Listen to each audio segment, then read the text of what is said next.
Start recording. Okay. Tweet Talk episode 91. I don't say it's lit anymore. I'm grown. Woo! Although I did, I was watching the basketball game last night, and the announcer was like, "It's lit in the stadium right now." I thought that was funny. And episode 91. We just hit yesterday, finally, 100,000 downloads for the show. We are part of the 100K club. Looking to hit another 100K in the next 3 months. Yeah, this for 2 years.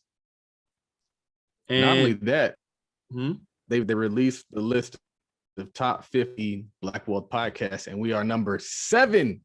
Right. You know, and we are above. They got us above some very popular podcasts too.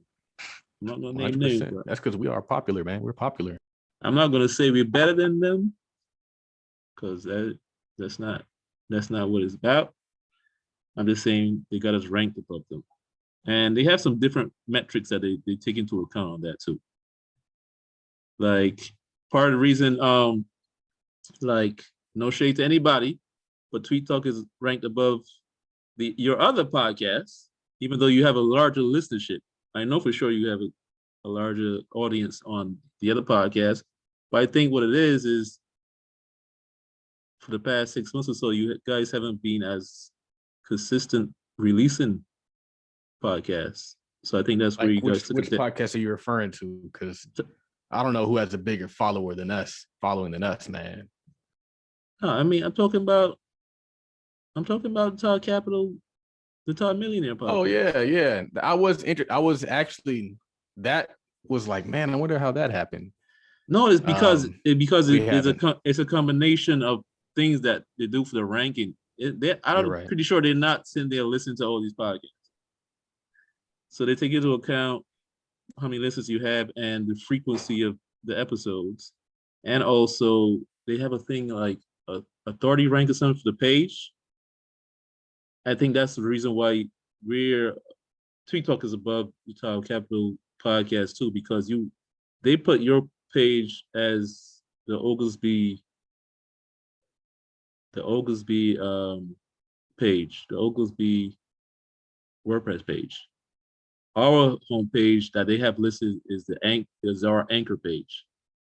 So our anchor page is going to get more traffic than your page. So that's also part of it. Yeah, 100%. That makes a lot of sense. So it's a combination of things. But the fact that we even considered top 50 is an accomplishment. And we got the episodes, we got the product to prove it. I mean, got the product, man. We got the product. What you rocking today, Raphael? I got the get started, get fancy later.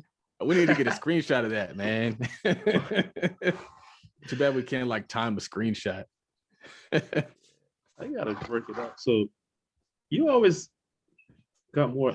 There's more you in the frame most of the time. I got my laptop further back. Anyway, let's get into this. We talk about tweets and building black wealth on this podcast. I am your co-host, Raphael Husbands, along with my other co-host, Charles Oglesby III JD, aka Todd Millionaire. You can follow us on Twitter. You follow myself, Raphael, at Work Money Life on Twitter, and you can follow Charles on Twitter at Real Todd Billion. You can also follow the new Tweet Talk podcast account on Twitter at Tweet Talk Pod, POD. I didn't know there was a limit on how many characters you could put in your Twitter handle. That's unfortunate. But you can follow us on Twitter at Tweet Talk Pod. So, Charles, you have been traveling recently.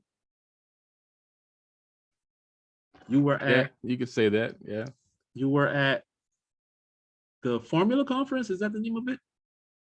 Yeah, the Formula Conference. I keep calling it just the Circle of CEO Conference, but yeah, the Formula Conference. I got my shirt around here somewhere. It's somewhere around here. Yeah. And I gotta tell you, brother, you have inspired me, man. I just signed up a couple of days ago for King Ashley Ann's conference in September down in Arkansas. In Arkansas. I think I've heard of that. Rashana usually speaks at that conference. Really? Yeah. So it's down in September. I signed up for it. I say I'll figure out how to get down there and all that stuff later. You just commit now, figure it out later. And how much are the tickets? I got not the general. It's like 99 bucks, and it goes up to like 350. That's a good price right there. Actually, I think the most expensive one might be 4,000. I forget. That's a good price. There's heavy. There's an option for like, I bought it when it was on sale, but there's an option for the basic one, the general one that's like 87. It went from 37 to like 47. But I don't think it's guaranteed seating. I bought the one that's guaranteed seating. Oh, like $100. That's very important. Very important because man, it fills up quick. I'm not going to stand around. So I got the guaranteed seating one. That's still like $100 right now. So I'm in the building. I got a seat. I didn't even see that being promoted. I got to check it out. I might have to meet you down there, bro. If I come, we got to do some in-person podcasts. For sure. I'm also trying to, I can't do hers and not do the Classic Clam tour that Erica Williams is putting on, since you're going to be on it. So I'm trying to see if I can make one of those dates. Marjorie, our official, our CPA, Marjorie was telling me I got to come to one of the ones in California. Yeah. She plans on speaking at the one in San Diego. So got to line that up. Yeah, she was saying that on the mastermind call the other day. And things like that. And on the mastermind call the other day, I said, interesting tidbit. Me and Charles have been doing this podcast together for 2 years now. We've never met in person. And Marjorie said, episodes haven't met. And Marjorie said, really? I didn't know that. I'm like, how do you not know that, Marjorie? Well, I was like, okay. She's like, you gotta come to California. So I'm gonna try to see if we can work that one out. I was thinking Atlanta, but she said you gotta come to California. Anyway, enough. Sometimes when you meet people in person, I feel like the bond gets deeper. And so like because people who know me from social media, they know things about me that people who, if they only know me in person, would never know. Because I'm not going to tell you everything that I'm thinking. I might post what I'm thinking, but if I see you in person, I'll just be kind of chilling and be quiet. You have no idea what's going through my mind. Mm-hmm. And so that's why it's cool to start the relationship the backwards way, where somebody knows how you think, they knows how you view the world, and you meet them in person, and then you lock it in. Because a lot of us are just hanging around people who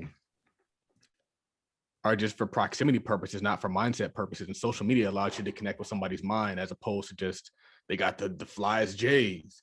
She got the biggest booty. Like, you'll be here connecting with somebody who's a retard because they just look dope on the exterior. What about their mindset? And so like, sometimes I am hesitant to meet people in person because I know how my relationships have been with people that I only know in person who take for granted my mindset. And so now they step back and they're like, damn, that dude Charles is kind of smart. He kind of knows what he has going on. And it took them years to figure that out because in person, it's just different. But yeah, we got to make that happen. We are going to make that happen because this victory lap season, I keep telling people that like we had such a dope 2020 that now we're just traveling the world, shaking hands, meeting all the people who we impacted through the pandemic, which is dope. Happy to have it. I feel like no matter where I am, I meet somebody, bro. And it's simple. It's so much so that I was on an airplane and the people on the airplane knew who I was.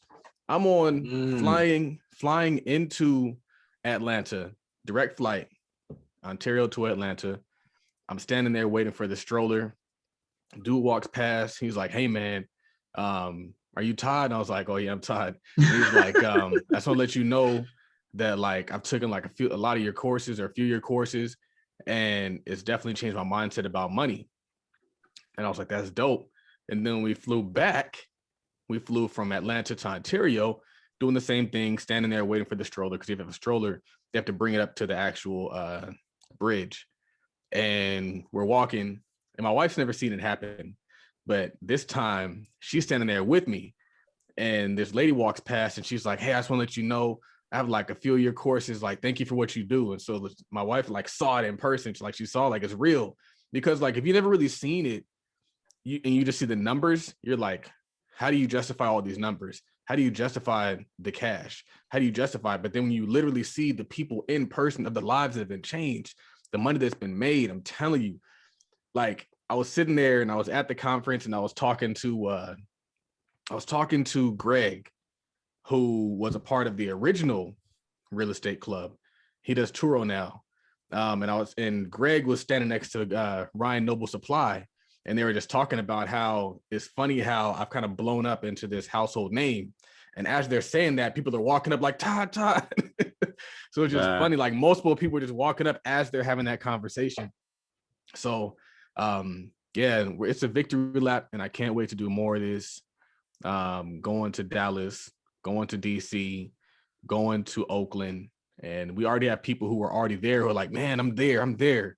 So it's cool. The goal is to definitely add a bunch of value to change lives and to continue to push the culture forward like we've been doing. What was it like the first time that happened to you though, in person? Somebody walked up to you. Are you Todd Millie? I think I remember the first time it happened, and I was walking across the street from my job to get some coffee at Starbucks, and this dude, like, he was jogging outside. He was jogging, he jogged over, and he was like, hey, you Todd? He was like, blah, blah, blah. He's like, I've taken a bunch of your courses. Thank you for what you do. I made some money trading options. And from then on, like, it's happened more and more times that I kind of expected, especially when I'm in like downtown LA. But like, it's just crazy. It just keeps happening and happening. I think the next time was when I actually met the dude who's doing the vending machine stuff, and I was just sitting there in Starbucks, and he goes in, he like looks, and he looks again, and he was like, I don't know if I should do this or not, but like, are you him? And I was like, I just knew what he meant by that. I was like, yeah, that's me. And he actually found me through the podcast, not even through my products. And so the thing that I tell people is people know us because we're producers, not because we're necessarily any more special than the next person, not because anything. We just chose to put something out into the world. We chose to sit on this phone, sit on this Zoom, record something for an hour, and then broadcast it to the world. That's it. There's a lot of people with a lot of value, with a lot of stuff in their brain that could be doing the same thing, but they're just sitting on it. I tell people, you have a brand inside of you, a nationwide brand, but you're giving all your energy to JW Marriott. JW Marriott is a nationwide brand. You give all your energy to Best Buy. Best Buy is a nationwide brand. You give all your energy to somebody else's brand instead of your own. Same energy. Different person gets to own it. We just chose to take it to the world, and you don't have to do either or. You can do a combination of both. You can still work your job, still give them what you give, but you got to be building the brand for your last name. I put out a tweet and I was just like, I left my job and I decided to build a name for myself. And the reason why I said that is because, like, I feel like what I've accomplished now is dope, but we're just going to take it up another notch. And so now we're doing the tours. If you look, I'm on like 4 tours. I'm on the Classy Climb tour. I'm on the Hive Mind event. I'm on the Arkansas event. Yeah, Harry Washington. I have something else out there that I can't even think of. But like, it goes back to the same principles that got me here in the first place, which is saying yes to everything. Hey, you want to be at this? Yes, I'll be at your conference. Yeah, because like that's going to allow me to grow even more. So it doesn't ever stop. And I think having a son puts you in a position where it never stops. I'm not just trying to make money so I can be comfortable, because you can always disappoint yourself. I'm over here like I got a lot of stuff to pay for and I got to catch up, because I mean, even though I feel like I'm ahead, I still got to make sure I got to pay for private school. And if I have another child, I got to pay for private school for 2 kids. And so that's the things that I'm looking at right now. Yeah, and you said we all got something that we could put out into the world. And for those listening, you gotta do like we always say on the show, get started, get fancy later. And do not be one of those people sitting on the sidelines saying, critiquing other people that are producers, saying, I could do better than that. Or he doesn't even do this. He doesn't even do that. I mean, if you think you're so good at it, you put something out. Because I remember a while back, I saw people bashing your options course. Well, not really bashing, but they're saying like, it's missing this or that. And it was like, well, why don't you put your course out? And that person, as far as I know, never did it. And if they did, I would have copped it so fast, man. Be Real Estate created a stock book. I'm about to buy that stock book. Why not? He has some information that I need. I'm not expecting it to be perfect, but like, I think that it's foolish to stifle producerism. We got to create that like producerism in our community. We need more producers, not less, because I mean, I don't got all the answers, and I never said I did. Like I tell people in the beginning of the heading, this course is not everything you need to know about options. This course is how I made $20,000 trading options. Right. And people are still going to criticize it, but unfortunately, I think that has more so to do with the conditioning of our people than the validity of your product. People are just so conditioned to be at the bottom, stay at the bottom, and then pull others down to the bottom, that if they see you crawling out, if they see you making it out, like nobody cared about my product until it started going viral. Then they got mad. Then they became the quality control police. Like, oh, I'm in charge of quality control on Twitter, and I'm here to critique your thing. I'm here Gumroad reviews. I need to tell if your product is worthy. Like, I decided it's worthy. That's the best part about the internet and Gumroad. And if you don't take nothing from anything, take this. Don't let people get in the way of your success. Don't let people be the gatekeepers of success, because there's so many people out there that they want to be the gatekeepers. And if you let somebody be the gatekeeper, you're just decreasing the odds of success. I hate being in a situation where somebody else has the ability to say, no, I'm doing a flip because I put the cash up. I'm not doing a flip because I sent 20,000 documents to the lender. This dude sent me a list. He's like, I need this, I need this, I need this, I need this, I need this. I'm like, I don't want to do that. What I'm going to do is I'm going to put the cash up. I'm going to flip it. I'm going to get my money back. I'm going to use that same principle to do the very next flip. I'm going to take that principle. I'm going to take that profit. I'm going to put it aside. I just putting people, like, a lot of the reason why a lot of people don't have what they want is because they let other people determine if they can get it. You got to skip the middleman. You got to skip the gatekeeper. You got to skip the boss. You got to skip the bank. You got to skip whoever you got to skip, because all they're doing is just going to tell you no, because they want to keep you there too. You have all these goals and dreams, and they want to keep you there. No, if you want to get it, you're going to have to go get it. You're going to have to create it for yourself. Right, man. More producerism. You just made that up. We over here making words, but they're words that I don't see. Why can't we make our own words? I mean, they've all made up at one time. Right. Why? Let's start making words that empower us, as opposed to just letting them. I don't know, man. I just feel like freedom is empowering. Once you achieve freedom, you feel like there's really nothing that you can't do. It's like, who can tell you no? Who can tell me that I can't use the word producerism? It's not like I got to go clock in at a job and I got to fit into that mold. No, I make my own words. We create our own whatever, because we are free. Right. And let's get into this tweets. You had a tweet where you said 15 mil just picking up 1 to 2% every day. That's the goal. 15 million isn't the goal. 50 million passive is the goal. I said that. So, yeah. You said the goal is investments, not the cash. Well, I said something about that. Oh, I think you said 50 million is the goal. 50 million in investments is the goal. Right. That sounds like a lot more what I would say. I got asked a question recently, and I posted something about this on Twitter, because I did a podcast interview, and somebody asked me, they said, based on the amount of money that you have, how long could you live without going back to work a job? And I was like, I never looked at it as like that. I never looked at it as like, okay, I can just live off of this money that I have in the bank. I always looked at it as like, I can live off the gains that I have. So I didn't necessarily try to create a lifestyle from the money, what I tried to do is eliminate expenses from the cash flow that money generates. That's what I told people. Like, the goal was to have dividends pay the mortgage. The goal was to have passive income take care of the new car that we decide to buy.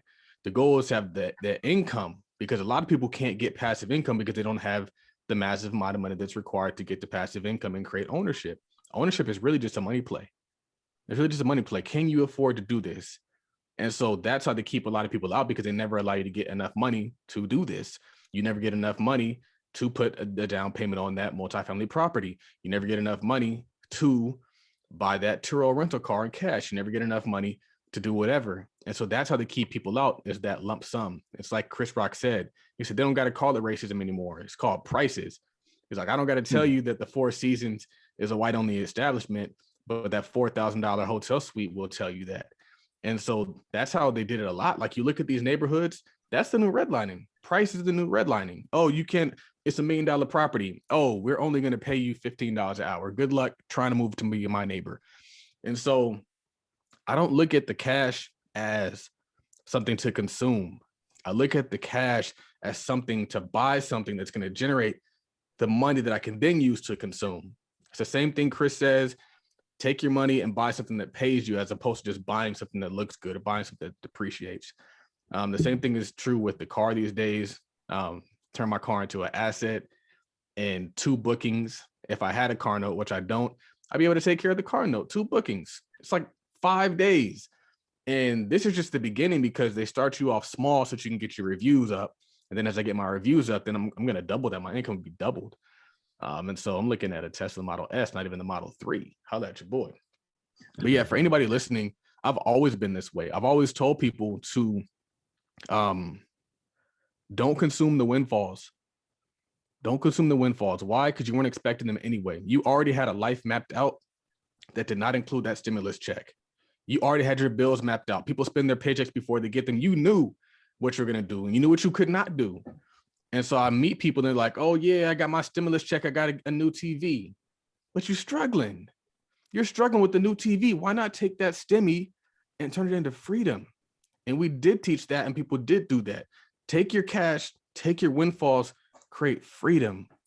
And then freedom, you can do all the things that we've just talked about earlier, which is create your own vocabulary. You can start doing whatever you want to do. Like, that should be the goal. We think the goal is stuff. We think the goal is looking good, when the goal is freedom. When you free, you wear what you want to wear. When you free, you walk differently. When you free, you talk to people differently. When you free, you allow people to talk to you differently. Freedom is different than just the stuff. Freedom is different than just the stuff. And that cash flow is going to give you freedom. And so I've always looked at cash flow as the goal, not cash. Cash depreciates. Cash is soon to be worth nothing. Cash is getting eaten by inflation right now. But if my cash is continuing to generate cash, not just in the dividends, but also in the appreciation that I'm seeing, because that's wonderful. You can't lose. You can't lose when you play on the BNI quadrant. Once you get there, you gotta do both. You gotta stay on that left side. Business funds the investments fund the lifestyle, just like that. But don't take your business income. And I see a lot of people doing it now, and it's unfortunate, because I see people who don't know how to invest making a bunch of money. And that's why my next course is going to be talking about that. Like, hey, you made a lot of money, now what? Don't go shopping. Don't go splurging. Let's put it to work. Let's live out of the cash flow instead of that. Is that going to be the wealth hacks? Wealth hacks? Yeah, it's going to be wealth hacks, which I'm probably going to have to change the name of that. But yeah. Right. But you know what's interesting? You talk about living off dividends. I just saw a story, a headline. I didn't read the story yet. SPG is hiking the dividends 7.7%. And I said that they would. I said that they would. The thing about that is that in order to be an investor, you got to kind of be smarter than the average person, but you can't fall for the okie doke. You can't fall for the media, what they're telling you, what they're selling you, because they have an agenda. They're funded by corporations. They're going to sell you stuff. The government controls them. It's a lot of propaganda. And so I don't get credit for this, but I see through the smoke. And I think education allows me to see through the smoke, both actual organized education and then like self-education through reading books, listening to podcasts, going to conferences, that kind of stuff. And so when I saw SPG fall, I was on the live and I told people my cost basis in SPG is $64. It's trading at 130 now. I've doubled my money. But what is most beneficial is I bought their dividends for very cheap. So a dividend yield is based on the price of the stock. So it's the dividend they pay per share divided by the actual price per share. And so when it's trading at high, let's say you have a $2 dividend, but it's a stock that's trading at $130, that's like a 1.5% dividend yield. If that same stock goes from 130 down to 65, now that $2 per share dividend is about 3%. You doubled your dividend. Now, I think their dividend is actually higher than that. It's way higher. I think their dividend's like $5.70, and then they raised it. So I think it's closer to 6, but they had a very lofty dividend. When I bought in, it was like a 10% dividend yield. That's why I bought it. I like to buy high dividend yielding stocks, not low ones, but this is an accidental high dividend stock. And so the stocks fell because of COVID. I never really believed that COVID was as harsh as what it was. I thought it was overhyped. I thought it was political propaganda. I thought they were using it to get Trump out of office. People won't admit it. I don't need them to admit it. My stock market proves it. My account proves it. The fact that they pulled the dividend down to get through COVID, and I knew COVID wouldn't last forever, I said they're going to have to pull the dividend back up. REITs have an obligation to pay out the dividend. They have to pay out like 90% of their profits. Yep. So therefore, as their profits increase and their stock price increase, they have to increase the dividend by design, by law. By law, yeah. And so now I benefit, but I look like a genius, even though people have been stealing my plays and dancing on top of them. I spotted AMC first. I spotted all these plays. I've been buying up a bunch of really, really good dips, but people be dancing on them, selling their stuff on top of my stuff. But basically, we all knew it was going to happen. But in order to be successful in this country, you can't fall for the okie doke. Everybody who fell for the okie doke is getting effed, and then they realize 20 years later, $200,000 student loan debt later, that they got finessed. Finessed. Yeah. So one of your Instagram lives, you said, if you don't create it, your kids cannot inherit it. Man, you can't pass down what you don't own, man. You can't pass down your job. You can't pass down your degrees. You can't pass down anything that you don't have an ownership stake in or a controllership stake in. Because if you control it, then you can pass down the controlling interest to your kids. But it's just something that I say to encourage us to create more and build more. It's interesting that we were able to create a brand by helping Black people close the wealth gap. The same wealth gap people get on this app and complain about. The same wealth gap that people get on this app and try to pass laws to close. We created a brand. We helped people. We freed ourselves. We freed our people. Why don't more people do that? Hey, we need better schools. Create them. Hey, we need better grocery stores. Build them. Hey, we need safer communities. Create a patrol. Every single progressive community does this. And I think the problem is most people have never been exposed to another community. And I think that that's the benefit of me being me. That doesn't make me any better. It just makes me different. And so I have seen certain things, and the goal is to bring those to our people. The problem is they fight me. They don't want to listen. They want to be like, well, we can't. It's hard. It's too tough. They ain't going to let us. They don't even know their own history. They don't really know the history of what happened with Black Wall Street. All they ever talk about is the bombing. They don't know what happened with Black Wall Street. They don't know how it was started. They don't know how it got built. They don't know that it got rebuilt after it was bombed.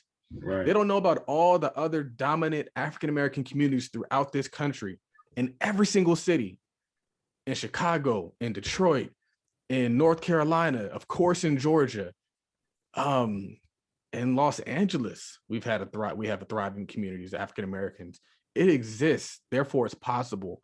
And so we just got to get to the point where whatever we want to see, we create. Business isn't that tech stuff that you see it's always associated with a problem. We have been blessed because we got a community full of problems, but we don't got a community full of problem solvers. We got a community full of problem identifiers. We got a community full of problem apologists, people who make excuses for the way things are as opposed to changing them, people who justify the way things are instead of changing them. And that's why we continue to go through the same cycle. They don't have to do it to us anymore. We do it to ourselves.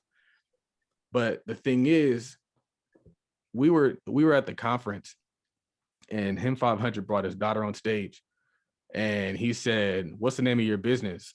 And she said, "Recession Proof."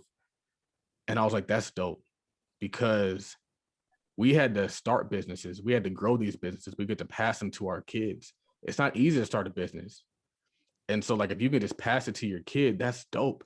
It's like, son, you own this. That's yours. It generates this much per year. We put these people in place. You are a shareholder. You just get paid because of that. And that came through creation. It didn't come through begging. It didn't come through asking. It didn't come through waiting. It didn't come through legislation. The interesting thing about this whole student loan conversation that we're seeing right now, and everybody's like, you need to give us our student loan, whatever, is the people who created their way out of the hole are good. I don't got to worry about student loans. And I'm still young. I still got a lot of time to go. And quite honestly, I feel like the education that I achieved allowed me to get to this place. I feel like me grinding it out, going to law school, MBA work, undergrad work allowed me to create what I've created. It didn't allow me to create it through the job, but it frustrated me enough to know that I had to create something outside of the job. But somebody made a good point. They're like, okay, you say you can't buy a house because of your student loan debt, but you got the degree, which then allowed you to earn more money. So you want us to forgive that student loan debt so that you can get a mortgage. So then what's going to happen when you get the mortgage? Are you going to get the mortgage forgiven too? And I feel like as a culture, that's what we do.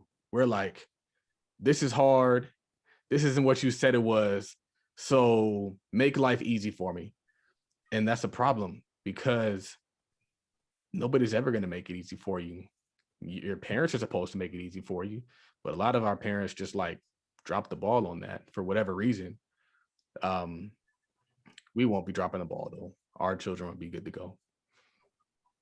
Don't create it, your kids can't inherit it. So you talk about the conferences. We've been talking about conferences. What do you think is the major benefit of going to conferences? You said the major benefit? Yeah, or benefits of going to conferences. You know what I think is being around a bunch of people who think like you and who are energetic and who are out there building businesses. Like, that's one of the benefits. In your daily life, you're going to run around most people who don't think like you. And so I think that makes a difference. Another is getting around people who are ahead of you. And so I was in line, I met somebody, he made like 17 million, like teach people how to cut hair or teaching people how to open up beauty schools and barber schools. And he was just giving me the game. He was lacing me. He was like, you need to do this. And I was like, that alone is worth the price of admission. Right. I met that guy. He was dropping gems. Of course, the content in the conference was just fire. But I feel like it's the networking that you can do. And like they were saying that, like even the speakers on stage, they're like, yeah, I met Neo and we were at a conference and that was my first time meeting him. And he's like, I looked to my left and I saw him 500. That's my first time meeting him. It was at that conference. And they were saying that the people that you need to be meeting are the people that are sitting down there with you, not the people that are up here. And I was like, that's true. And so I think we took a lot of it to heart. And I mean, just the motivation, keeping going. You never know when you're going to get that gym. And I'll tell people that Earn Your Leisure said something. He said, it's not about being in the right place at the right time. It's about being in the right place all the time. And it's so true. Even in the mastermind, you never know when you're going to get that gym. And that's what the book said. The book was like, he was at every conference. He was at every event. He was there. Do you know, I'm going to Ashley's conference. I'll be in Arkansas because I have to. You got to be in the right place all the time. You never know you're going to meet. You never know that connection you're going to make that's going to take your life to the next level. And so I would just say that's a lot of it. but it's a lot better than sitting here doing nothing. It's like Right. if I go there and I only move the needle this much, I move the needle. We made Right. some progress. It's like I'd rather be attempting to make progress than not. And quite honestly, like for me, it was a grind. Like I had such a packed weekend, man. And Packed. the progress compounds too. Like you said, it moves the needle a little bit, and you make some kind of progress. It compounds. That little bit of Yeah. progress might only look like a couple $100 now, but when it's a couple hundred every month, and Right. it builds on itself, it turns into a couple million later. And it also kind of raises your status. People see you at those things, networking with those people. They kind of affiliate you or associate you with that. To give you guys an outline of what my weekend looked like, it was crazy. So we flew out on Thursday morning. We landed. We got the car. We checked into the Airbnb. We went to go see my sister's wife, or my wife's sister, my wife's sister. And then I think we just kind of chilled. We just kind of chilled that night. The next day, I woke up and I was recording a podcast with Andre. I thought it was just going to be me. And so it was an in-person podcast, which was an experience. I'd never done that before, but you got to kind of jump into new things because it's going to grow you. And so in part, I was uncomfortable, but I was like, we got to do it. We got to do it. And so met Andre there. I'd only met Andre like once before. So it's my second time meeting him in person. And I was talking to him. We went to the studio and it was dope. It was way better than what I thought. I'm sure you saw pictures. It had the chairs, it had the white thing, the infinity wall. So I can't wait to see what it looks like once it's done. Black owned studio. Got a chance to meet the owner. And I was talking to Andre. I was like, oh, like how much did he charge you for this? And he told me like he charged him however long for like a block of 4 hours. Apparently, he had back to back interviews. And so I was like, who do you got coming through? He's like, oh, I got one savage investor coming through. I got real estate coach Carter coming through. I got Will Roundtree coming through. He had the Buy the Hood guy, forget his name. I know his name. I should know his name. Buy the Hood guy coming through. And he had somebody else coming through. And so I was like, I might just chill here and just meet all the people. I was like, I know all those guys. And I'd already been kind of like texting back and forth with real estate coach Carter because I saw he was in Atlanta. I was like, we got to link up. He was on my podcast. And so like after my episode was done, which was an experience in itself, then one savage investor came through. So we took a picture. We chopped it up for a little bit because he was on my podcast and he actually was influenced by my podcast. He always talks about that. Like one of the reasons why he got into what he's doing now is because of the influence of my podcast. Now he's on the way to becoming a millionaire by 30. And then real estate coach Carter came through. We chopped it up for a little bit, talked about Philly real estate, talked about all that stuff. And then we took a picture and whatnot. Will came through and Willa just hit me up through DMs and like, Will's like big time, man. And Willa just hit me up on DMs. He wanted to work together. And so like I met him at the door. I don't think he knew who I was. Because I mean, you got to put a lot together because sometimes like people can look familiar, but if they don't tell you who they are, then you're like, I don't know who that is. So I met a lot of people like that this week. I was like, oh, that's who you are. I know you. And so the same thing was me. And so then we got a chance to chop it up with Will, and we are like, okay, we're gonna work together. Once he figured out who I was, he was like, yeah, we got a link, we got to do some stuff. And so he already sent me like some information so we could get on the call. And so we're supposed to be doing like a live together and kind of launching some joint products. All this comes from becoming a producer, by the way, by putting yourself out there. Even if you get criticized, I got criticized like hell. And I know everybody. And the only people that I don't know, the people that I don't want to know, because that's how it happens. When you put yourself out there, when you create and put posts out there, you're going to attract good energy. You're going to attract dope people. The same concept that I always talk about with social media posts about being true to yourself and putting stuff out there and attracting the people that are in your tribe and then rejecting the people that shouldn't be around you in the first place is going to happen when you start putting your products out there too. Don't try to please everybody. In fact, try to piss some people off because they don't need to be around you anyway. And you probably got some people around who aren't adding value to you right now. And they're holding you back and you can't even tell because you aren't putting stuff out there to let them show themselves. You got to cut the grass. When the grass is cut, the snakes will show. Gotta thank the little homie Nas for that though. Probably the same song. But anyway, did that. Went, got some food at the black-owned restaurant because Andre only recommends black-owned restaurants. Shout out to Big Dave's Philly cheesesteaks. Went to the aquarium with my son. That was really cool. I like exposing him to things like that. He's still a little bit too young to really understand it, and so, but we still want to do it, and then we'll take him back, and they'll probably have that memory. So that was cool. Then I think we went and got some food, chilled. The next day was the conference. So man, I could go on and on, but I met everybody. Just aside from all the people who met me, I got a chance to meet anybody. I took a bunch of pictures. I got a chance to meet Marty Woodward. I didn't get a picture with him. I got a chance to meet Ash Cash was there. I met Cofield Advisors, and I saw him. I was like, I know who that dude is. And then I I knew him, and then I didn't really know him. And then he walked up to me. He was like, "Oh yeah, you're Ty Capital, right?" I was like, "Yeah." And he was like, "Oh, I'm Cofield Advisors. Like, I think I have a podcast with you this week." It's like, "Yeah, you have a podcast with me this week." And I was like, "I think I have a podcast with your brother too."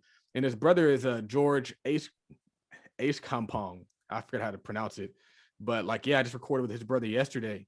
So I mean, it's just cool to see what's going on, and we're all not just are we lacking in business, but we're lacking in business. We have influence. We're not out here trying to get somebody else to let us get their influence. We're not over here trying to get on BET or trying to get on MTV or trying to get on the news. Now we created our own influence. We created our own platform. So I can go on and on about what I experienced. It was powerful. I met everybody. I met Tay Sweat. Tay Sweat's like, "Oh yeah, I know what you do. You do blah, blah, blah, blah." Anybody knows what I do. It's kind of scary sometimes. Why y'all know so much about me? But so you put everything out there, bro. I do put a lot of stuff out there. I'm not shy about that. But I'm talking about the people who have a lot going, why would these people care? I met everybody. I met Marquell. We were chopping it up. He gave me his number. I met Profit Room, of course, called me 100K. Shout out to him. Met him in person. We had a Rolly competition and stuff, even though his Rolly's stunting on mine. He got the gold with the diamonds. I just got the little stainless steel joint. But just a powerful weekend, man. Let's get back to these tweets. So you also mentioned okay, let's go to the next tweet. You said work together and make billions, or compete with your brother and make crumbs. Your choice. I put out a tweet earlier today, and I said the conference showed I feel like the energy that flowed from the conference was an energy of collaboration, because people saw these four powerful brothers all collaborating to put each other on. One of the dopest things that I noticed about Him 500's conference is part of his conference, he allows Earn Your Leisure to record an episode as part of his conference, which benefits them both.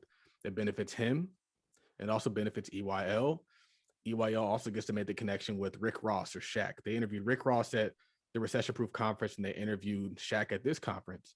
That's huge for their brand. And then also David Shands gets to do his podcast as well. So he interviewed, I forgot who he interviewed last time, but I know he interviewed Mr. 2 Weeks Out this time. And the reason why I won last year wasn't because I'm that special. It's because me and Chris formed an alliance, and we said, I'm going to promote you as hard as I promote myself. That's the reason why I won. It had nothing to do with me just becoming this big, huge person. Granted, there was a lot of value in what I was doing because I did take the ball and I ran with it. I did double down. I did do some stuff, but the collaboration is going to allow you to blow up. Chris blew up. He's still blowing up. And so that in a lot of ways is based on my support for him and me pushing and promoting him as well. And so what I'm saying is that unfortunately, we're taught to compete with each other, and that's why we're at the bottom. You have to realize you have to do an assessment. You have to do an audit of what you're doing. If you're at the bottom, everything that you're doing in that moment is why you're at the bottom. Everything. You got to cut it all out. You can't make excuses for it. You can't make exceptions for it. You got to do an audit of the things you're consuming, the actions that you're taking. All that stuff is a function of why you are in your condition. And so I told people, because I've been watching the NBA playoffs, I was like, we're literally conditioned to compete against each other. You turn on the TV, it's black man versus black man. Who's gonna be the most dominant black man here? You turn on the NFL's black man versus black man. Who's gonna be the most dominant black man? Only one of them can win the championship. Only one of them can win the MVP. Meanwhile, every NBA owner is a winner. Right. Every NBA owner has a mansion and is living well and is doing well and has a jet. And that's why I like that and this is kind of relevant, but it's not. But like Gary Vee always says, like the top 200 basketball player or something, like the 300 worst basketball player makes like $200,000, but the 300 worst person in business owns a jet. And so we gotta first get in the right game, and sports ain't it, and rap ain't it, business is it, and business actually allows you to collaborate. And that's why they want us on the job fighting for that one promotion. They want us on the field fighting for that one spot to be in the number 1 draft pick, instead of saying, hey, let's collaborate and let's work together and see what we can build. I just told somebody this morning that 1 + 1 in business isn't 2, it's 5. We collaborate, we get to 100 episodes, number 7 on the charts. I can't do that without you, Raphael. I can't. You keep me consistent. You keep me going. You find the tweets. You do the posts. I don't do that. I just show up and do my part. And that's what a team is supposed to be. I tell people we need to be like the Golden State Warriors of business. It's not my job to beat every player on the field. And I don't want to. I can't. I'll lose if I try to be that. It's my job to show up, knock down a little 3-pointer, and jog back down the court. Meanwhile, Raphael's doing what he's doing, and we got other people doing what they're doing. And that's how I'm approaching all my businesses. And I'm letting people know from the outset, I'm going to take care of you. Do not rob me. Do not run off and try to do this thing without me, because I'm going to feed into you. I'm going to invest into you. I'm going to pour into you. I'm going to get you to where you need to be. I did that with my graphics dude. Where he is now versus where he started from is because I coached him and I pushed him and I got him to that point. The VA that I'm working with, she's dope. I found that with the VA, you got to just hire the right person. You can't hire somebody and make them a VA. You got to hire an actual VA that's going to be your VA. Because if you hire somebody who does want to do VA stuff and try to make them do VA stuff, it's going to be hard. I think the same thing might be true with executives, because if you have somebody who wants to be an executive, they're not going to do the small stuff. My thinking is you should see the bigger picture.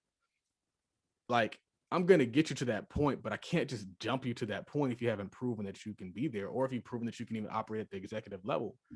But yeah, we have to start collaborating more as a culture. We're not helping anybody out by out here trying to one up the next dude, trying to stun on the next dude, trying to do all that. It keeps us small. It keeps us small. It keeps us ineffective. It keeps us fighting each other when we could be building some great stuff if we just work together. Yeah. And you had another tweet where you said, when I see people moving with competitive energy, I get away. I don't need you trying to compete with me. Yeah. I just don't like it. And I try to not do it, because like one person said, man, Mr. Organic, he said, competition is a form of jealousy. He said, if I see you like trying to outdo me, like I'm gonna do better than you, it's because you're jealous of where I am and where you aren't. And I think that's whack. Instead of trying to outdo me, just be dope at you. Just become the dopest version of you. You don't got to make me feel like shit for accomplish something. It's like Currency says. He says, when they see you shining, they feel stunned on. And it's like, my goal is never to stun on anybody. And if anybody can tell you that as my life has improved, everybody's life has improved. Everybody. I'm not one of those people who like gets money, like this is my money over here. Anybody who has been around me has been blessed. Everybody from in-laws to everybody's eating, and they should. But I feel like that's the reason why a lot of people don't help you, is because they don't want you to get ahead of them. They're like, I want you to do okay. I don't want you to fail, but I don't want you to do better than me. So I'm just going to blah, blah, blah, blah, blah. And so refresh me on the tweet. I just went off on a tangent.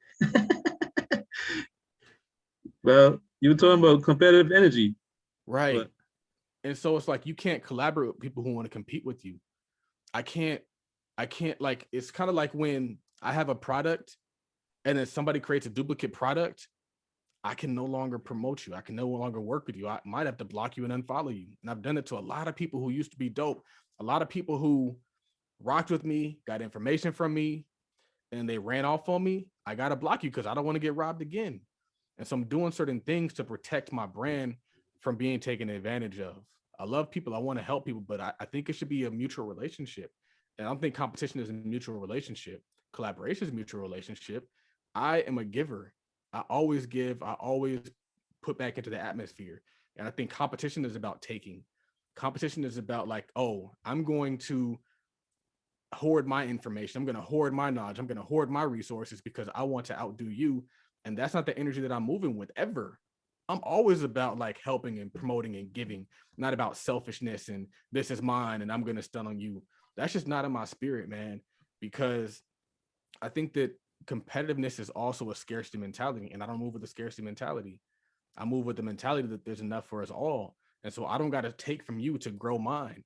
And in the past, people have taken from me to grow theirs. And I just don't want to be around it. I think it's bad vibes. I think that we should be open. We should be sharing.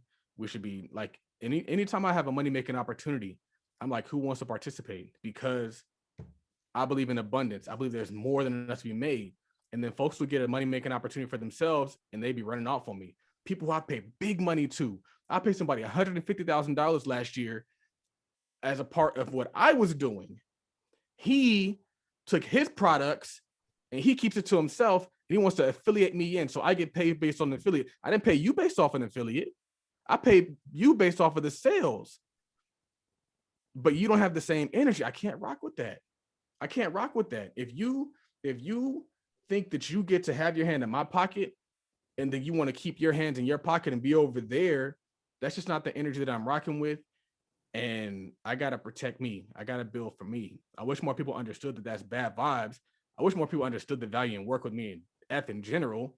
Mm-hmm. But like, it is what it is. Everybody thinks they can be you.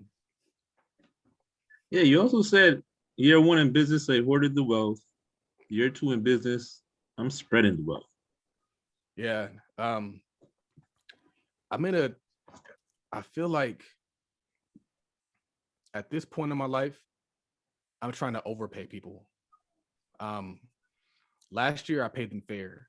This year I'm overpaying them.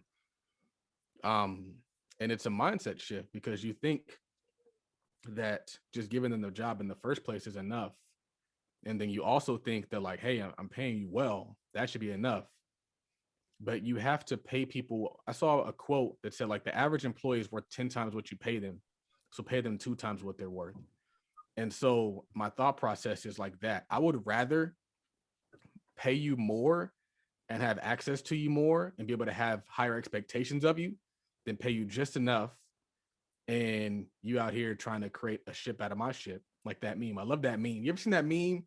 It was like the dude in his big ship and it's a bunch of people trying to take wood from his ship and making their own ships. Like, I want to protect that from happening. And so my thought process is like letting it know from the outset. And this is why experience matters. I couldn't predict this last year, but my goal is, because I brought people into the inner circle. They're seeing how I'm moving. They're seeing what I'm creating. They're seeing what I'm dealing with. And then they go and rob you. So it's like, you got to create contracts. You got to create all this stuff. And you got to put things in place, because when you are like me, and I think my lifestyle mirrors Dame Dash a lot, you still got to protect yourself, and you got to hold people to contracts. You got to hold people to expectations. You got to make sure they're taken care of, because quite honestly, I think that Dame Dash was wrong in expecting his cut to be the same as Jay-Z's. And I think that's where they messed up, is they're not equal partners. And what I'm learning is partnerships aren't equal. And so for me, I've always expected partnerships to be 50-50, but I don't think that that's necessarily the case anymore. I think that a partner is somebody who has equity, but not equal equity per se. And so, yeah, you might be my partner, but it might be a 90-10 partnership. It might be an 80-20 partnership. I'm going to cut you in, but I'm not going to cut you in all the way, because the same amount of accountability isn't expected for you. The same amount of intelligence and wisdom isn't expected from you. Yes, you do what you do, but I still have to do what I'm doing, but I still want you to have equity in this. I still want you to have ownership in this. I don't want you to feel like you're just building my name up.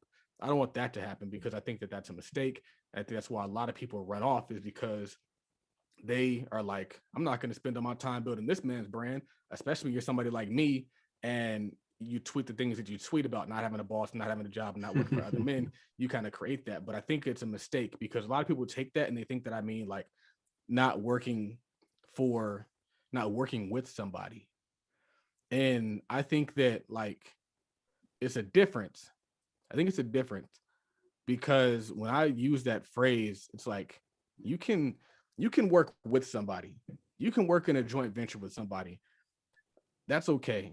But I don't want you out there working into somebody else's community, pouring into their community, because that's a full L. So that's my rant on that one. Yeah. And you mentioned the mastermind earlier. Guys, to the listeners, you guys should definitely check out the Todd Capital Business Development Mastermind. Fire in there. We got speakers every week. We got 2 calls every week, private Facebook group. We encourage each other, keep each other accountable, helping people build 6-figure brands, 7-figure brands, man. Come join us. Link will be in the bio. We just brought on a VA. So I told people that we're going to hire a VA. So if you're a part of the mastermind, you get access to a virtual assistant for free. We're going to figure out how to delegate and spread out all those tasks. But I wanted people to get a taste of having a VA and then also get some tasks that they wanted to get out because I kind of see it as a virtual incubator program, not so much just a mastermind. And so, like you said, we're building 7- and 6-figure businesses. So you need some support staff. Well, your investment inside the mastermind is going to allow you access to support staff. It's a unique idea. I'm out here. Wealth comes through creation. And so I'm out here that's never been done in my opinion. So let's do it. Mm-hmm. And then I wanted to take action on it too, imperfect action. So I was like, you know what? Instead of me going out trying to find a whole new VA, interviewing a whole new VA, let me just include my VA. And so I brought her in, got it done. I got to perform for my peeps. And so I did that. Also in the process of working with Speakwell, who's a brother that I met at the conference, which is interestingly enough, somebody that I've been following for a while because he does a lot of book reviews, and I like books. And so I've been following him, seeing his stuff that he posted, and he actually bought my content and then he gave it to his friend, and she was doing well. So I'm bringing him in. He specializes in doing some really cool stuff, he moderates kind of conversations. And so he wants to come in and kind of be like a moderator and help generate the conversation. Also brought on Henry Amazing. So I got Henry, he's going to be adding value, creating content. So I'll be getting the game and I execute on the game. If you aren't executing on what you learn, why'd you learn in the first place? Why'd you take the time to sit there and get that game if you aren't going to put that game into action? So I've just been trying to put the pieces together and just do some action, take some action. So the mastermind is growing, man. We're going to build it out. 1,000 members coming soon. Might even shift over to a Discord, but it's lit, man. Yeah, man. Link will be in the show notes. If you check it out. Speaking of the mastermind, so I put out a tweet a little while ago for the listeners of Tweet Talk. Said if anybody had a business or wealth question they'd like answered on the air. So somebody said they had 2 questions. We'll do both today. So Henry Goss, he's at Henry Amazing on Twitter without the G, Amazing without the G. Henry Amazing asks, number 1, what is the mindset needed to scale your business? And 2, what's the one thing people underestimate about building wealth? So first question is, what is the mindset needed to scale your business? I think the mindset to scale your business is a relentless approach towards marketing and advertising and sales. Relentless. You can't be caring about people's feelings. You can't care if people think it's annoying. You can't care if people think you're posting too much. You can't care if you get some comments that are crazy. You can't care if you get crazy emails from people saying, unsubscribe me. You can't care if you get people who are criticizing your product. You have to have a relentless approach towards growth. Scale means growth. Scale means numbers. And you're not going to get there just by hoping growth happens. You're going to get there by posting multiple times per day, 10 times per day, 15 times per day. You're going to get there by sending out 2-3 emails a day. You're going to get there by posting a blog a day. You're going to get there by creating podcast content a lot. Don't just do enough. You got to over-index on everything that you're looking to do. I want to get to the point to where I'm releasing a podcast every single day. If you release a podcast every single day, I guarantee you will grow. But if you just post something once a week, you'll get there. But you got to do more than what's expected. You have to We post every day. If you don't post, you get forgotten about. And so Yep. that's it. You have to spend big money on ads. You got to be everywhere. You got to be omnipresent. People know me because I'm everywhere. If you go on to like Black Success Daily, I'm there. You go on Black with Renaissance there, I'm there. You go to wherever, I'm there. Facebook ads, I'm there. That's how you scale. I just did an interview with George, and he said people underestimate the power of getting your brand in front of more people. You need to get your brand in front of more people. You don't need to improve the brand. You don't need to tweak the logo. You don't need to change the color. You need to get your brand in front of more people. You need to spend money on the advertising. You need to invest in the advertising. You need to relentlessly promote your stuff, period. That's the answer. That's the answer. I noticed my sales, if I'm not posting, I'm not making money. So that means if I post more, I'm going to make more money. You got to be posting. You got to be, don't be cute, man. There's people out there trying to be cute, trying to not be seen, trying to not make mistakes, trying to not get crazy comments. I embrace them. I posted something today. It was about, you're probably going to ask me about this tweet, but it said that it was talking about like the Turo rental. And somebody was like, well, you didn't have to bring race into it. I was like, I got 2,500 likes on this. Yeah, I saw that. I forgot about that.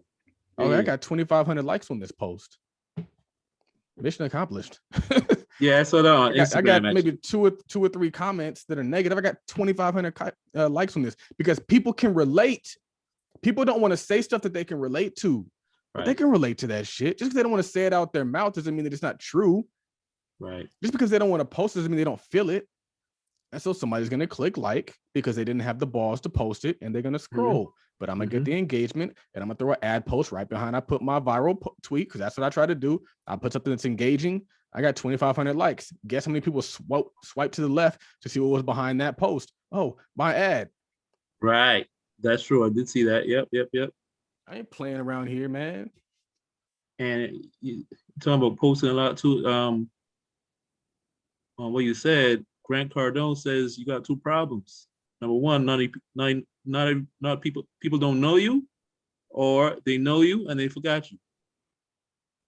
So you got to keep posting consistently, and there's such a huge difference when you take even one day off. I don't even have a large following on my Twitter, but I notice the difference when I take even one day off. The thing is like you'll fall off and people won't even know you ever existed. Like people on my like timeline have stopped posting, and I didn't notice the difference because I ain't there for them. Right. I'm there for myself. Right. And then they come back. I was like, oh, you were gone? Yeah. It's like, oh yeah, I haven't seen you in a while. Right. Forgot about it. But it wasn't like, oh, where'd they go? Where they at? Oh no. Now if you post as much as me, people start to notice. Like when I stopped posting in January, they're like, what's going on, Charles? Yeah, when you stopped posting in January, I thought you were in the hospital or something. I was genuinely worried about you, brother. I was like, some bad thoughts were going through my head. Like, so the second question Henry asked was, what's the one thing people underestimate about building? The sacrifice. I think that we're not willing to sacrifice enough. I think we're not willing to delay gratification, maybe because we think it'll never come. There's a quote from Alex Good Energy, and he said that you're never missing out on anything when you're getting your stuff together. And I think that people don't appreciate that. They feel like I got to live now, because if I don't live now, I won't be able to live later. And I know people who that's what they did before they had kids. They just wanted to live their life. They're like, I got to get as much travel out as I can, because when I have kids, I'm not going to be able to travel. And I think that's a scarcity mentality. While they were traveling because they thought they couldn't travel later, I was not traveling so I could stack, build, and grow. Mm-hmm. And now I do what I want with my son, not without. And I think that's a much better experience. I'd rather be able to live the life of my dreams forever than only have memories of what I did in the past. And I feel like that's what so many people do, is maybe they just don't believe it's possible, maybe because they never seen it, they never been exposed to it. But the sacrifice matters. Somebody asked me a question about, like, if they are starting from zero, what would they do? I say, you better get to work. I work 7 days a week, 12-hour days. I worked Uber after I worked my part-time job. And I've always been a hustler. Always been a hustler. I was a hustler when I was in college. I was finishing up college. I had 3 internships. Actually, I had 2 internships in a job at like 22. Like I've always hustled because I think I saw it growing up. My mom, she worked a full-time job and she studied. She didn't have downtime. She wasn't just chilling. And so I never expected to just be chilling. I never expected to just be chilling. And so it's sacrifice your time, but it's also sacrificing your resources. You need to be not out here doing the stupid stuff, not out here trying to buy Louis and Gucci on credit cards, not out here taking these luxury trips. I talk to people who you see living their dream on the internet, and then on the side, they'd be like, yeah, I'm in credit card debt. It's like, I need some money to get out of my credit card debt. And I was like, but you live in the dream on the timeline. I thought you were good. You in a different city every month, every week. You shouldn't be doing that if you're still trying to get your stuff together. You shouldn't. But you should know that there is a life out there where you can do that stuff. But you got to do the things that are going to get you there. And working a job very hard is not going to get you there. Building that business, building that brand is going to free you. It's the brand that's going to set you free, not PTO. Mm. And on that whole thing with the sacrifice, you had another tweet that kind of ties into that, where you said your moves don't have to make sense to everybody. They are your moves. Yeah. I also had a tweet and I said that when you make the right moves around the wrong people, it'll look like you're making the wrong moves. And it reminded me of like when I was growing up and I had like family members who thought I was like weird, thought I was different. And then you look at my life compared to where their life turned up, and it's just like, who was really wrong? Who was the wrong person?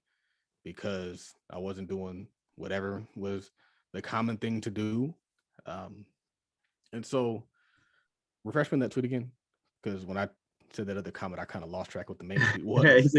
your moves don't have to make sense to everybody. Right, They are your moves. right. And so sometimes, like when you post something on Twitter or Instagram, there's always somebody in the comments like disagreeing or saying like, "Well, that's not true. I disagree with that." And I'm at a point now where I'm not seeking consensus because most folks ain't even done the work to even get the knowledge that you have to even make that point, that comment. So you've done the research, you've done the reading, you post something, and somebody who's just ignorant, only operating from what they've seen, will tell you, no, that can't work. That's too hard. That's impossible. I'm not looking for consensus. You got to qualify for me to have to actually entertain your opinion. There's a few people that I respect their opinion, and the average person tweeting behind an Anon Abbey is not it. And so that's it. But again, it goes back to, I never forget like when I used to have roommates, and I wanted to have a house cleaner, and they thought it was so funny that I wanted a house cleaner. They're like, "Oh, you want a house cleaner, blah blah blah." And now our house cleaner comes twice a month, and I wish she came once a week. I want to get to the point where I have a living house cleaner. I want to get to the point where I got a living staff. Like that's goals. But other people can't fathom it. And a lot of times they can't fathom it because they've never seen it. So if you've never been exposed to these different things, it's going to sound crazy. Like, who do you think you are? Like, God. We should get that on the shirt too. I really like this shirt. We should get that. I like how you put the Lambo in there. But anyway, yeah, it's like you got to make moves for you, especially if you're constantly educating yourself, growing yourself, building yourself up. You're going to look crazy to dummies. Look at Kanye West. They call Kanye every single name under the sun, and they still do. And they do it with conviction. He's this, he's that. He's crazy. He's out of his mind. He's wilding out. Okay. You can't even pay your bills. And he's a billionaire, multi-billionaire, worth more than Jay-Z, who also called him crazy. They're going to call you crazy when you're out there doing stuff. They do it to Elon Musk all the time. They always do it to the people that have a larger than life vision for themselves. They're going to call you crazy. They're going to make fun of you. They're going to laugh at you. They're going to call you out of touch. And then pretty soon they won't be able to touch you, man. And that's the thing is, and that's what I relate to so much. I've always related to Kanye's belief in himself and is willing to bet on himself and is willing to just like stand on him while everybody called him crazy. You are doing something right now in your life that they're looking at you and they're laughing, but have belief in you. Continue to execute on your vision And 10 years later, they're gonna be trying to link up and do lunch. They're gonna be trying to slide in the DMs. They're gonna try to connect with you. But 10 years ago, they looked at you like you were crazy with conviction. They made you doubt yourself with conviction. Yeah, man, you gotta do what you gotta do. I saw Rakim Sabri, who was also a speaker for the Mastermind group. Guys, we got some dope speakers in there. Definitely check out the Mastermind. He wrote the book Financially Irresponsible, but he put out a tweet today. He said, because recently he quit his job, just quit his job with just on the spot. They said something he didn't like, and he quit his job on the spot. Said, I'm going to do this full-time entrepreneurship. And today he put out a tweet saying, like, if I was to go back and get a job, would you guys see that as betrayal? And I was like, man, it's your life. We don't get to tell you how to live it. Like if that's part of your plan, I mean, that's on you. So, if you got a plan, people, and you think it's what's best for your life, you gotta do that and make your moves, man. And not worry about what people say. Right. I'm sure. Absolutely. And I feel like sometimes people take that leap a little too soon. And you gotta before I took the leap, I had a conversation with Andre. I always tell people this. I had a conversation with Andre, and I had a conversation with Jeremy, and I had a conversation with Erica. 3 people that I know don't work jobs. I didn't just jump. I just be like, hey, we out here. I had a conversation with them, and they told me a few things that I think helped me out a lot. So much so that I'm in position to not only never go back, but also to kill it. And so they told me 2 things. They told me that Andre said, you need to make sure you have a safe 10,000 passive income coming in. And so I did that. And so like, even though I have a mortgage, I'm not scared because I got dividends coming in. And especially with the dividend increase, I know that in July, I'm getting about $7,000, maybe more. And I also just got a check from what's it called. So I know bare minimum, I'll never be homeless. That's the number one desire.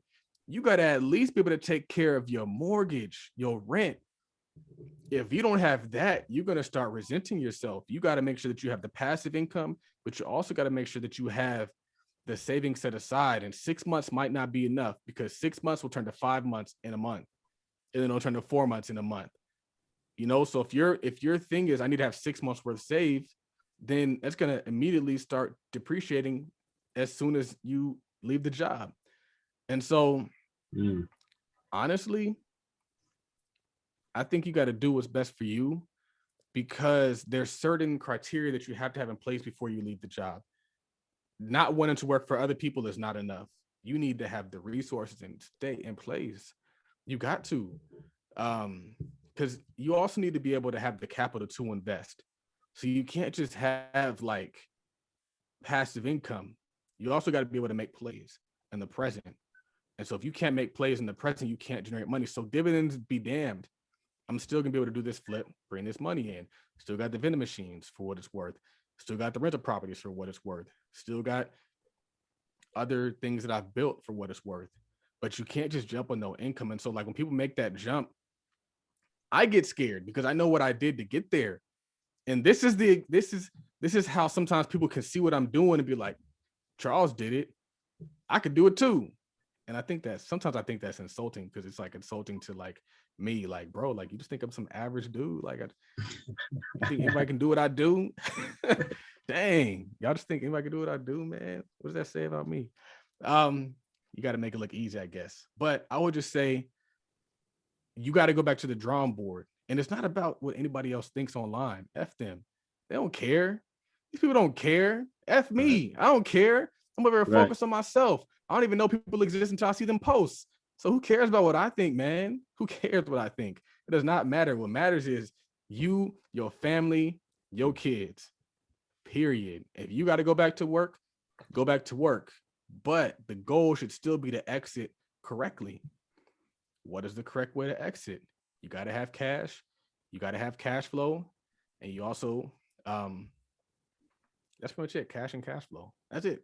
Cash flow, and probably a brand. You need a brand. You need something that's generating money. Like, yeah, do those things. Cash flow on a brand. If you want to leave your job, you need cash flow on a brand. I'm on Instagram Live right now, looking real handsome with my beard and my Lambro shirt. Hey, get your Tweet Talk merch at tweettalkmerch.com. Tweettalkmerch.com. Tweettalkmerch.com. Although I don't think I have that one up for sale because I created that design to give it to you. Oh. So I don't think you got to touch the people, man. Wait, did I you put that on the I might have put that on the website. I'm not sure. I created that design to give it to you. All right. That's cool. So maybe we can design some more Todd Millie exclusives. Yeah, I got that. I like that stuff too. I got the other one, Todd Capital, like got options, Todd Capital. Woo! It's the Todd Capital morning show. We lit. I wish I could screenshot this without having to hold it.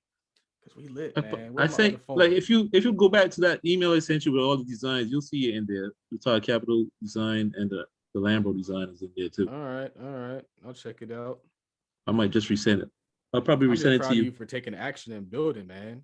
I'm gonna design the mastermind group shirt too. I already got an idea, a rough idea for that one. Sir. Thank you. I told somebody today I care more about implementation than I care about your ideas. So let's implement. And we can critique it later. Yeah. Guys, if you want this kind of conversation, you got to join the mastermind, and also join the new Tweet Talk newsletter. We'll have the link. We might mess around and do a Tweet Talk Patreon, and we can do Instagram lives. We can like private lives. You can come and you can ask questions. Yeah, we definitely building, man. We're gonna get to that. We're gonna get to that too. But for now, to my beard. Sometimes I be thinking about cutting it off, but man, it's the listeners, be sure to check the show notes. Click on the link to join the new Tweet Talk podcast newsletter, and we will send you our 3 best episodes on building a business. We will send that out to you. Join the newsletter. Sure. Do that. Okay, so we're gonna wrap this up soon. You had a tweet that was today. I was wondering about this one. You said buy your wife a job. Man, I'm glad you brought that up because this is her job. And I was like, we bought the house, and then she gave me some ideas on the designs, and so we have her doing that. And then also gonna have her managing the Turo. And so there's like a lot, like I'm not good at talking to people, man. I'm good at like talking shit, but I'm not good at like talking to people. And so she is. And so there's like certain things you put in place when you have a Turo. You have like this whole, and I know this because I rented 2 Turos before I finally got a listing on Turo. I think that might actually have helped me get my stuff because I probably got some good ratings because I'm a good person. And so I needed to set up that stuff in the systems and then to run it. And so I was like, man, like she saw I got 2 bookings for the car. And the reason why you have the car up, well, part of the reason is we needed some cash flow to justify buying her a new car. I'm not about assets by liabilities, man. We ain't about here just be like, oh, well, the money's in the bank, so we'll just go ahead and buy a depreciating asset. No, you got to be intelligent about your money. If you want to keep it, you got to be intelligent. And so the goal was, all right, let's put this car up. Let's see what we can generate. Personally, I would like it if this car generated enough money for her to get the car she wants and for me to get the car that I want. But first order of operations is getting her car. But the cool thing is I still own the car. Just because it's on tour doesn't mean it's not my car. It's still my car. And so we put it up and got 2 bookings same date. And that's going to generate like 60-70% of what the new car note will be. And that's just like 5 days. So we got 6 times more of that. And then we're also going to be able to increase the rates. And so I was like, what's up, girl? What do I do this time? Just a salad, Cobb salad, with the garlic herb ranch. 2 of them, no egg. Thank you. Live recording, folks. I'm over here on Instagram Live too. So, what was I gonna say? You're talking about Turo, how it Right. And so, like, the goal isn't to have your wife go back to work for somebody else. The goal is to give her something that will allow her to do things so she's still thinking, she's still growing, because, you know, and also help this out. So she's going to be able to design the rental property. And this is just the beginning. So she's going to design the outside. She's going to pick out the tiles for the roof. She's going to pick out the siding. She's going to pick out all that stuff. And then she's also probably going to pick the appliances, pick the flooring, the same thing she did for the house that we live in now, but she's going to be doing that. Now, the great thing is the skills that I put people onto, they can always turn into a business, especially if they don't have a job. You know, jobs, you got non-compete clauses. And so now I'm like, okay, you can start doing this for other people. Once you get good at it, you can start doing it for other people. And then also it's like, I was like, oh, I got to pay you a design fee now. And so I'm like, okay, now we got to pay a design fee. And so it's just like ownership allows you to create things for people around you. And so it's like I created 2 things for her to do, things that I don't want to do, I can't do, I don't have the expertise in doing, and I'd rather keep it in the family. And so now she'll be able to have this on her resume. She's like, I did this property, we bought it for this, sold it for this, bam, bam, bam. I always tell people that like a house flip is like the perfect couple business. And if you look at people who are doing it, you got Charm City Buyers, husband and wife team. You got Petway Estates, husband and wife team. The people on the internet, husband and wife team. Chip and Joanna Gaines, husband and wife team. The OC people, husband and wife team. It just works. He said the sprying Lambro. It just works. And so, like, I think it's dope to be in this position, but it's also dope that I don't gotta ask no lenders. However, when I do decide to go the lending route, man, it's gonna be fire because the capital that they expect you to do alone pales in comparison to what it's like when you do it all cash. Like he gave me the quote. He was like, yeah, someone need like 18,000 for you and I can do the purchase price and the rehab. I'm like 18 grand, that's it. And I could be in this deal versus what I paid now. I paid to buy the actual property. It was like 68. The rehab is going to be a good hefty amount. So I'm like, man, I could be doing that way. But it's just dope that like I'm able to give her things to do that are still going to, because I mean, it's tough when you got to do everything on your own. You don't want to be the only person that's bringing in income in the household, even though I feel like we can. I still want her to be doing things and adding value. And I don't want her to have to be commuting, being looked at crazy by some big fat dude, being kind of looked at like taking the lunch by some fat dudes. Like, oh, come on to lunch, Nikia. We just friends, have a drink. I don't want that for my wife. I want to be in the house with my son, but still being able to help grow this business. Yeah, that. So that's what I mean by that. Buy a job for your wife. And you said in business, delegation is so key. Yeah, one of my Twitter followers kicked my butt. She told me that because I told people, I put out a post and I was like, yeah, it's about a 5-day turnaround for me to actually get back to you just because I have so much demand for my time. And she kind of kicked me in the butt. She's like, nah, that's unacceptable. She's like, you need to be delegating that. She's like, I'm gonna follow up in a few days, but like, it sounds like you got a team. Like, who's holding you accountable? I was like, oh, well, usually it's Andre Hatchett, it's Mark, and then Anthony Hartzell. They kind of make sure I'm in my place. And she's like, yeah, it sounds like you got a team. You need to delegate some of that stuff and then get back to me. And immediately I started firing out tasks. I'm like, I'm not doing that. I was like, I need to get this Airbnb stuff situated. If we decide to get one in Atlanta, I need Lance to just give me a list of Airbnbs that we can talk to, call them, boom.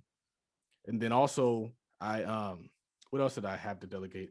I started delegating everything. Even like yesterday, I had my wife, I was like, hey, I need to get some new rubber mats for the Lexus so that we can make sure that the Turo guests aren't messing up my carpet floor mats. Boom, she took care of it. She got it done. Now it's over.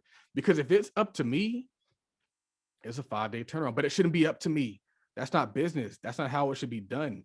And so even if an example of like accounting and paying people, I'm losing track. I'm spinning around in circles trying to make sure that I pay people when I just need to make sure that Ike has everything lined up.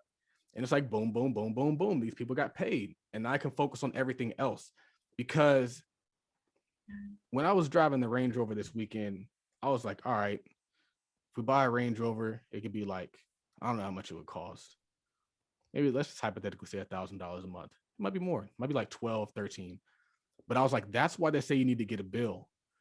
Because I'm over here trying to make sense of 1,300 when I need to be making sense of figuring out how I can generate more money. Like that's where my only focus should be is generate. Nothing else. Nothing else. I have no desire to clean a house. I have no desire to clean a bathroom. I have no desire to clean a tub. And I think that really what got me there again was when Neil was talking about how you need to stop engaging in minimum wage activities. And so it sounds arrogant. It sounds like, who's this guy think he is? Like, a God, I just told you I thought I was. But like, seriously, like, it's not your responsibility to be engaging in minimum wage activities. Your only responsibility should be high level, high income earning activities. That's it. And so it's my responsibility to grow the mastermind. It's my responsibility to make sure I'm adding maximum value to the mastermind. It's my responsibility to put the systems in place so that the tutorials can go. It's my responsibility to put the system in place so the vending machines can go, and then scaling that. It's not my responsibility to drive out there and put some damn Coke in my truck. Coca-Cola, cocaine. But seriously, like, you can't get to that level if you're doing it, even if you got to take a loss in the process. And so that's one of the things that I'm realizing. Like, I'm willing to take a loss in the immediate, and most people aren't willing to take a loss in the immediate. They're like, nah, I gotta be getting all my profit now. I gotta maximize my profit, instead of saying, no, let me reinvest. And so that's kind of where the mastermind is. I'm like, all right, all the money that I have, I'm gonna reinvest. I want to grow this thing. I want to blow this thing up. I want to add as much value to my people as possible, so that then I can go from 200 members to 1,000 members. Like, that's the goal. So if I got to bring on people that I pay, because I don't like volunteers, because volunteers are inconsistent. I want people that I pay who have an obligation to be there when we say you got to be there, because you can't build a business off of inconsistency. You got to have systems in place. I got to make sure that we're clicking, because as I put these systems in place, I can scale, Raphael. My focus is scale. My focus is sell. My focus is promote, advertise. I can't do that if I'm trying to conduct everything. Yes, I'm going to show up.